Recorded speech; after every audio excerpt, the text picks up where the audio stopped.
хочу за границу, я белорус. Извините. У нас дорого, а за границей, да, в 2 раза дешевле, почти в 2 раза.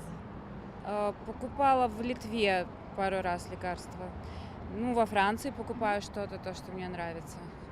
Мне пришлось покупать лекарства, я тут не нашла, которые мне надо было. Мы ездили в Москву. Мы доверяем белорусским врачам. Если врач Потому говорит... что других нет. Нет, ну мы же у них лечимся. Если врач говорит, что лучше купить зарубежный аналог, значит покупаем. После того, как выпьешь именно зарубежные лекарства, ну, ты чувствуешь себя лучше. Хотя я люблю и белорусские. Белорусские тоже нормальные лекарства. Знаете, я пока не привыкла к белорусскому. Ну, как-то пользовалась импортными. Я часто покупал терафлю, но белорусские немножко боюсь. Я думаю, что, я надеюсь, что мы уже достигли того, что у нас вполне могут быть хорошие лекарства. Если аналог не намного дороже, беру зарубежный. Смотря какое качество продукта. Если белорусский продукт качественнее, конечно, белорусский, даже несмотря на высокую стоимость. Белорусские я беру лекарства. Да. Почему?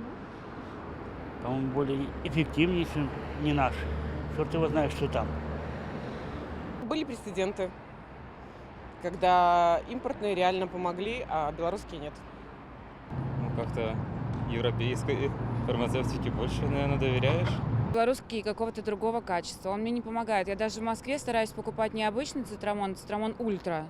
Но опять же, это может быть аутотренинг какой-то. Тут можно провести параллель. Есть автобусы МАЗ, а есть автобусы Эколайн. Допустим, понятно, что автобусы Эколайн, они круче, но МАЗ тоже свою задачу решает. Точно так же можно и в отношении лекарств сказать. Ну, стараюсь не покупать белорусский аналог, потому что он по качеству хуже. Сами врачи говорят, что он хуже. Лучше зарубежный подороже. Потому что очистка лекарственных средств зарубежных фирм, ну, известных типа Bayer, например, или Pfizer, лучше, чем белорусских лекарств, несмотря на то, что действующее вещество химическое может быть одно и то же. Я доктор.